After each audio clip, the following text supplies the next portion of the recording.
Good morning മക്കളെ. നമ്മൾ question number 4 ആണ് ചെയ്യുന്നത്. ചെറിയൊരു ക്വസ്റ്റ്യൻ ആണ്. നോക്കി, വിച്ച് ഈസ് ഗ്രേറ്റർ? രണ്ട് സെറ്റ് ഉണ്ട്. 2/7 ഓഫ് 3/4 ഓർ 3/5 ഓഫ് 5/8. ഇച്ചിരി ഉള്ളല്ലോ നോക്ക്, സന്തോഷിക്കേണ്ട, കുറച്ച് ചെയ്യാനുണ്ട് ഇതിനകത്ത്. നമുക്ക് നോക്കാം. ഓക്കെ, ആദ്യത്തെ ഫസ്റ്റ് വൺ ആണ് ചെയ്യുന്നത്. 2/7 ഓഫ് 3/4 ആണോ അതോ 3/5 ഓഫ് 5/8 ആണോ ഗ്രേറ്റർ എന്ന് നമ്മൾ കാണിച്ചു കൊടുക്കണം. നമുക്ക് നോക്കാം. ഓഫ് എന്ന് കണ്ടുമ്പോൾ ആദ്യം മൾട്ടിപ്ലൈ ചെയ്യണ്ടേ? ഓക്കെ, അത് ചെയ്യട്ടെ. 2/7 ഇൻറ്റു 3/4. ഓഫ് എന്ന് പറഞ്ഞാൽ മൾട്ടിപ്ലൈ അല്ലേ നിങ്ങളെ. നമുക്ക് ഇതിനെ ചെറുതാക്കാമെങ്കിൽ ഇവിടെ വെച്ച് ചെറുതാക്കി പോവാണെങ്കിലോ? മൾട്ടിപ്പിൾസ് ഉണ്ടോ? ഉണ്ടല്ലോ. 2 4 മൾട്ടിപ്പിൾസ് അല്ലേ? 2ന്റെ മൾട്ടിപ്പിൾസ് 2 ഇൻറ്റു 1 2, 2 ഇൻറ്റു 2 4. ബാക്കി മൾട്ടിപ്ലൈ ചെയ്യാം. 1 ഇൻറ്റു 3 3, 7 ഇൻറ്റു 2 14. ഇനി ചെറുതാക്കാനുണ്ടോ മക്കളെ? ഇല്ല. ഇതും അതുപോലെ ചെയ്യാൻ പോവാണ്. 3/5 ഓഫ് എന്ന് പറയുമ്പോൾ ഇൻറ്റു 5/8. ഇവിടെ ഉണ്ടോ? നമുക്ക് ക്യാൻസൽ ചെയ്യാൻ ന്യൂമറേറ്റർ ഡിനോമിനേറ്റർ ഉണ്ടല്ലോ. 5ന്റെ മൾട്ടിപ്പിൾസ്. അപ്പൊ 5 ഇൻറ്റു 1 5, 5 ഇൻറ്റു 1 5. ഓക്കെ, അപ്പൊ 3 ഇൻറ്റു 1 3. ഇനി 1 ഇൻറ്റു 8. കിട്ടിയിരിക്കുന്ന ആൻസർ കണ്ടോ? 3/14 എന്നും 3/8 എന്നും. നമ്മൾ എങ്ങനെ ഇതിൽ ആരാ വലുതെന്ന് നമ്മൾ എങ്ങനെ പറയും? നമുക്ക് കമ്പയർ ചെയ്യണമെങ്കിൽ, അല്ലെ, ആരാണ് വലുത് ആരാണ് ചെറുത് എന്ന് കമ്പയർ ചെയ്യണമെങ്കിൽ, ഞാൻ കഴിഞ്ഞ ഒരു ക്വസ്റ്റ്യൻ ചെയ്തപ്പോൾ ഒന്ന് പറഞ്ഞായിരുന്നു. ആരെങ്കിലും അത് ശ്രദ്ധിച്ചോന്ന് എനിക്കറിയില്ല. നമുക്ക് എന്തായിരിക്കണം? അവരുടെ ഡിനോമിനേറ്റർ സെയിം ആണെങ്കിൽ മാത്രമേ നമുക്ക് ന്യൂമറേറ്റർ തമ്മിൽ കമ്പയർ ചെയ്യാൻ പറ്റത്തുള്ളൂ മക്കളെ. മനസ്സിലായോ? എപ്പോഴും ഇപ്പൊ നമുക്കിവിടെ കിട്ടിയിരിക്കുന്നത് നോക്കിയേ, 3/14 എന്നും 3/8 എന്നും. ഇങ്ങനെ ഒരിക്കലും നമുക്ക് കമ്പയർ ചെയ്യാൻ പറ്റില്ല. ന്യൂമറേറ്റർ ഒരുപോലെ കിടക്കുന്നു എന്ന് പറഞ്ഞാൽ നമുക്ക് കമ്പയർ ചെയ്യാൻ പറ്റില്ല. നമുക്ക് ആരൊരുപോലെ വന്നാലേ ഉള്ളൂ. ഡിനോമിനേറ്റർ ഒരുപോലെ വന്നാൽ മാത്രമേ നമുക്ക് കമ്പയർ ചെയ്യാൻ പറ്റത്തുള്ളൂ. എന്നിട്ട് നമ്മൾ ന്യൂമറേറ്റർ കമ്പയർ ചെയ്യുന്നത്. മനസ്സിലായല്ലോ? അപ്പൊ ആദ്യം നമ്മൾ എന്ത് ചെയ്യാൻ പോവാണ്? ഇവരുടെ ഡിനോമിനേറ്റർ ഒന്ന് സെയിം ആക്കാൻ പോവാം. ഇപ്പൊ ഞാൻ ഇതൊന്ന് റബ്ബ് ചെയ്യാം. നമ്മുടെ ആൻസേഴ്സ് രണ്ടെണ്ണം ഉണ്ട്. ഏതൊക്കെയാണ്? 3/14 3/8. ഇവരെയാണ് നമ്മൾ ഒരുപോലെ ആക്കുന്നത്. എങ്ങനെ ഒരുപോലെ ആക്കണേ? ഡിനോമിനേറ്റർ ഒരുപോലെ ആക്കണം. എന്ത് ചെയ്യും നിങ്ങൾ? പറ.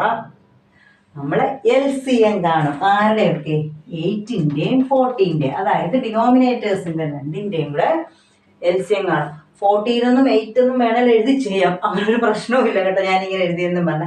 ഇനി പറയാം, ഇതിൽ ആരെ ഇവർക്ക് കോമൺ ഉണ്ടോ? കോമൺ ആയിട്ട് മൾട്ടിപ്പിൾസ് ഉണ്ടല്ലോ. ആരുടെ മൾട്ടിപ്പിൾ ആ? 2ന്റെ. Okay, 2 4 into 2 8, 7 into 2 40. ഇനി കോമൺ ഉണ്ടോ? ഇല്ല. 4നും 7നും എവിടെയാ കോമൺ ഫാക്ടർ ആയിട്ടുള്ളത്? ഇല്ലല്ലോ. നമ്മൾ LCM കാണാൻ പോവാ. LCM എന്ന് പറഞ്ഞാൽ 2 ഇൻറ്റു 4 ഇൻറ്റു 7. അതായത് നമ്മുടെ ഈ 2 എന്ന് പറയുമ്പോൾ ആര് മാത്രമായിരുന്നു? കഴിഞ്ഞ ദിവസം നമ്മൾ ചെയ്ത് HCF. ഈ 2 എന്ന് പറയുന്നത് രണ്ടു പേർക്കും കോമൺ ആയിട്ടുണ്ടോ? അതാണ് HCF. LCM എന്ന് പറഞ്ഞാൽ അങ്ങനല്ല. നമ്മൾ കോമൺ ഒക്കെ എടുത്ത് വരും. പിന്നെ മിച്ചമുള്ള എല്ലാവരും, അതായത് ഈ 2 പിന്നെ മിച്ചം വരുമല്ലേ ഇവർക്ക്, അതെല്ലാവരും കൂടെ അങ്ങ് മൾട്ടിപ്ലൈ ചെയ്യുക. അതായിരിക്കും നമ്മുടെ LCM. മൾട്ടിപ്ലൈ ചെയ്ത് എത്രയാണ്? 4 ഇൻറ്റു 2 8, 8 ഇൻറ്റു 7 57. സോറി 56, 86 അല്ലേ? 56. അപ്പൊ നമ്മുടെ പുതിയ ഡിനോമിനേറ്റർ കിട്ടിക്കഴിഞ്ഞു. എത്രയാണ് മക്കളെ? 56 ആണ്. ഇനി നമ്മൾ ഇവരെ ഓരോരുത്തരെയും എന്താ നമ്മുടെ പരിപാടി? കമ്പയർ ചെയ്യണമെങ്കിൽ 56 ആക്കണം ഡിനോമിനേറ്റർ. ഇവിടുത്തെ ഡിനോമിനേറ്റർ 14 56 ആക്കണം. അപ്പൊ എന്നാ ചെയ്യണം? 14 എത്ര കൊണ്ട് മൾട്ടിപ്ലൈ ചെയ്താൽ 56 കിട്ടും? 14 ഇൻറ്റു 9 ആണെന്ന് തോന്നുന്നു. ഞാൻ നോക്കട്ടെ.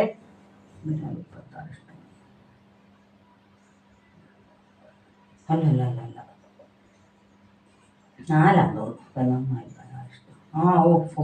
4 ടൈംസ് കേട്ടോ. 4. അപ്പൊ 14 ഇൻറ്റു 4 ആണ് 56. അപ്പൊ ആ 4നെ നമ്മൾ എന്ത് ചെയ്യണം? മേളിലും താഴെ മൾട്ടിപ്ലൈ ചെയ്യണം. അതായത് 14 4 കൊണ്ട് ചെയ്താൽ 56 കിട്ടത്തുള്ളൂ. അപ്പൊ ആ 4 കൊണ്ട് മേളിലും വിലയ്ക്ക് വ്യത്യാസം വരാതിരിക്കും. ഇനി മൾട്ടിപ്ലൈ ചെയ്യുമ്പോൾ 12 56. ഓക്കെ, അതേപോലെ നമുക്ക് ഇവിടെ നോക്കാം. 8നെ എത്ര കൊണ്ട് മൾട്ടിപ്ലൈ ചെയ്താൽ 56 കിട്ടും? 7. 8 ഇൻറ്റു 7 56. ആ 7 കൊണ്ട് മേളിലും താഴെ മൾട്ടിപ്ലൈ ചെയ്യുക. 7 ഇൻറ്റു 3 21, 8 ഇൻറ്റു 7 56. ഓക്കെ, ഇപ്പൊ നമുക്ക് രണ്ടു പേർക്ക് ഡിനോമിനേറ്റർ സെയിം ആയിട്ട് കിട്ടി. ഇനി കമ്പയർ ചെയ്യാം. ആര് തമ്മിൽ? ന്യൂമറേറ്റർ തമ്മിൽ. ആരാ? 12, 21. ഇതിൽ ആരാ വലുത്? 21. അപ്പൊ ആരാ വലുത്? 3/8 ആണ് വലുത്. ആരെക്കാട്ടിൽ? 3/14 അപ്പൊ നമുക്ക് എഴുതാം 3/8 ഈസ് ഗ്രേറ്റർ ദാൻ 3/14 അല്ലേ? പക്ഷേ ഇവിടെ തൊട്ടേ നമുക്ക് എഴുതാം ആൻസർ. എവിടെ തൊട്ടാ? ഇവിടെ തൊട്ടേ. ഇതിനകത്ത് ആരാ വലുത്? 21/56 ഗ്രേറ്റർ ദാൻ 12/56. അതായത് 21/56 ആരായിരുന്നു?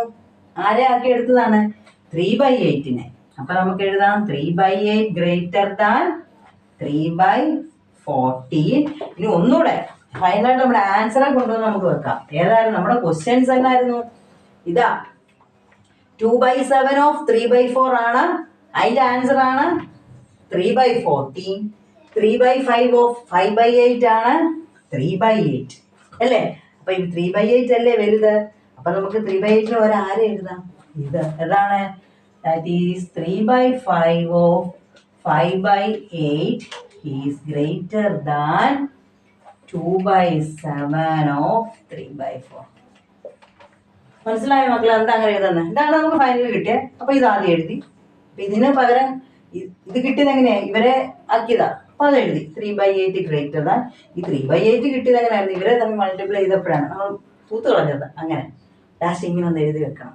എളുപ്പമല്ലേ? രസമാണ് ചെയ്യാൻ അല്ലേ?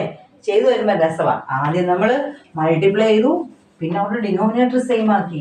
ഡിനോമിനേറ്റർ സെയിം ആക്കാൻ എന്ത് ചെയ്യണം? LCM കാണണം അല്ലേ?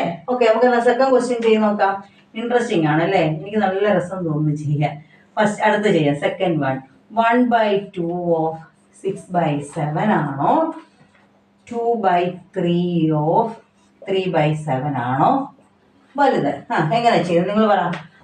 ഓഫ് കണ്ടു. നമ്മൾ മൾട്ടിപ്ലൈ ചെയ്യും. 1/2 ഇൻറ്റു 6/7. മൾട്ടിപ്പിൾസ് ഉണ്ടോ ഇവിടെ? ഉണ്ടല്ലോ. 2ഉം 6ഉം. ആരുടെ മൾട്ടിപ്പിൾസ്? 2ന്റെ. ക്യാൻസൽ ചെയ്യാം. 1 ഇൻറ്റു 2 3. അപ്പൊ ആൻസർ എത്ര? 1 ഇൻറ്റു 3 3/7. കേട്ടോ? നമുക്ക് ഇതിന് പകരം കിട്ടിയ ആൻസർ ആണ് 3/7. അതേപോലെ ഇവിടെ 2/3 ഇൻറ്റു 3/7. ഇവിടെ നിങ്ങൾ ഈസി ആയിട്ട് കണ്ടപ്പോൾ ക്യാൻസലേഷൻ ഉണ്ട്. 3ഉം 3ഉം ക്യാൻസലായി. ന്യൂമറേറ്ററും ഡിനോമിനേറ്ററും തമ്മിലേ ക്യാൻസൽ ചെയ്യാവുള്ളൂ കേട്ടോ മക്കളെ. ഓക്കെ, ഇനി 1 അല്ലേ ഇവിടെ? 2 ഇൻറ്റു 1 2 7. ഇവിടെ സിമ്പിളാണ്. നമുക്ക് ഇവിടെ കൂടുതൽ പോകണോ? LCM വല്ല എടുക്കാൻ പോകണോ? വേണ്ടല്ലോ. നോക്കിയാൽ ഡിനോമിനേറ്റർ സെയിം ആണ്. 2/7 3/7 2/7 രണ്ടിന്റെ ഡിനോമിനേറ്റർ സെയിം ആണ്. നമുക്ക് പിന്നെ ഒരു പ്രശ്നവും ഇല്ല. മുമ്പത്തെ നമുക്ക് സെയിം അല്ലാത്തതുകൊണ്ടാണ് നമ്മൾ സെയിം ആക്കാൻ പോയത്. LCM ഒക്കെ എടുത്ത് ഇവിടെ വെച്ച് തന്നെ നിർത്താം. ഇതിലാരാ വലുത്? കമ്പയർ ചെയ്യുമ്പോൾ ആരെ നോക്കണമെന്ന് പറഞ്ഞേ? ന്യൂമറേറ്റർ. 2/3 ആരാ വലുത്? ഇവരല്ലേ? അപ്പൊ നമുക്ക് എന്നാ എഴുതാം? 3/7 ഗ്രേറ്റർ ദാൻ 2/7. അപ്പൊ 3/7 ഏതിന്റെ ആൻസർ? ഇത്. അപ്പൊ എന്തെഴുതും? 1/2 ഓഫ് 6/7 ഗ്രേറ്റർ ദാൻ 2/3 ഓഫ് 3/7. എളുപ്പമായിരുന്നല്ലേ മക്കളെ? ഈ പ്രാവശ്യം സിമ്പിളായിരുന്നു. മുമ്പത്തെ പ്രാവശ്യത്ത് ചെയ്യുന്നതായിരുന്നു രസം. LCM ഒക്കെ എടുത്ത് ഡിനോമിനേറ്റർ ഒക്കെ സെയിം ആക്കി. അതായിരുന്നു രസം. ഓക്കെ, എന്തായാലും നിങ്ങൾ ചെയ്തു നോക്കണം കേട്ടോ. തന്നെ ചെയ്യണം. കമ്പയർ ചെയ്ത് പഠിക്കണ്ടേ? നമുക്ക് തന്നെ കമ്പയർ ചെയ്യാൻ പഠിക്കണം. അപ്പൊ അതുകൊണ്ട് വെറുതെ വീഡിയോ കണ്ടിട്ട് ഇത് ഈസി ആണെന്ന് വിചാരിക്കല്ലേ. ഒന്ന് ചെയ്ത് നോക്കാം. അന്നേരം അറിയാം അതിന്റെ വിഷമം. ചില പറയാറില്ല, നമ്മൾ ഒരു പാട്ടൊക്കെ കേൾക്കുമ്പോൾ പറയുന്നത് ഇത് സിമ്പിളാണ്. പാടാൻ ചെല്ലുമ്പോഴാണ് അതിനകത്തെ കൊനിഷ്ടുകൾ അറിയുന്നത് അല്ലേ? അതേപോലെ തന്നെയാണ് മാത്സ്. കേൾക്കുമ്പോൾ എളുപ്പമാണെന്ന് തോന്നും. അപ്പം മക്കളെ നിങ്ങൾ ചെയ്ത് നോക്കണം. ഓക്കെ, എന്നിട്ട് ചാനൽ സബ്സ്ക്രൈബ് ചെയ്യണം. ഓക്കെ, ഫ്രണ്ട്സിനോടൊക്കെ പറയണം. Okay, thank you.